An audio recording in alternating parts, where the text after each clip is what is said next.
শিক্ষা রেশন দুর্নীতির পর এবার জাতিগত শংসাপত্র নিয়ে কারচুপির অভিযোগের তদন্ত শুরু করলো ইডি। মঙ্গলবার 7 সকালে ঝাড়গ্রামের বাছুরডোবায় এক সরকারি আবাসনে হাজির হয় ইডির 6 সদস্যের একটি তদন্তকারী দল। সূত্রের খবর, ওই আবাসনে শুভ্রাংশু মণ্ডল নামে এক রাজ্য সরকারি আধিকারিকের ফ্ল্যাটে চলছে তল্লাশি। গোটা আবাসন ঘিরে রাখে আধা সামরিক বাহিনীর জওয়ানরা। তল্লাশি চলে 6.5 ঘন্টা মতো। এরপর ওই রাজ্য সরকারি আধিকারিকের বাড়ি ছেড়ে বেরিয়ে আসে ইডির তদন্তকারীরা। জানা যাচ্ছে, শুভ্রাংশু মণ্ডল নামে ওই আধিকারিক ঝাড়গ্রাম জেলার SC/ST বিভাগ বা সংখ্যালঘু সেলের কর্মরত। ভুয়ো জাতিগত শংসাপত্র দেওয়ার অভিযোগে তার নাম জড়িয়েছে। অভিযোগ, অনৈতিকভাবে অযোগ্য ব্যক্তিদের জাতিগত শংসাপত্র দেওয়ার ক্ষেত্রে সবথেকে বড় ভূমিকা ছিল ওই আধিকারিকের। আরও জানা যাচ্ছে, এর আগেও তার বিরুদ্ধে বেআইনিভাবে জাতিগত শংসাপত্র বিলি করার অভিযোগ উঠেছিল।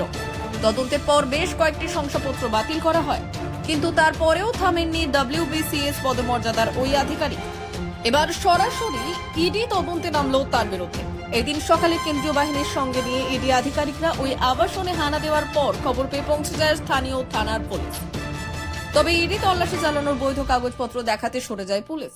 ঘটনার পর থমথমে ছিল বাছুরডোবা এলাকা, মোতায়েন ছিল কেন্দ্রীয় বাহিনী। অপরদিকে সকাল সকাল ঝাড়গ্রামে ইডির হানার পর পার্থ চট্টোপাধ্যায় ঘনিষ্ঠ নেতাদের মধ্যে আতঙ্কের সৃষ্টি হয়।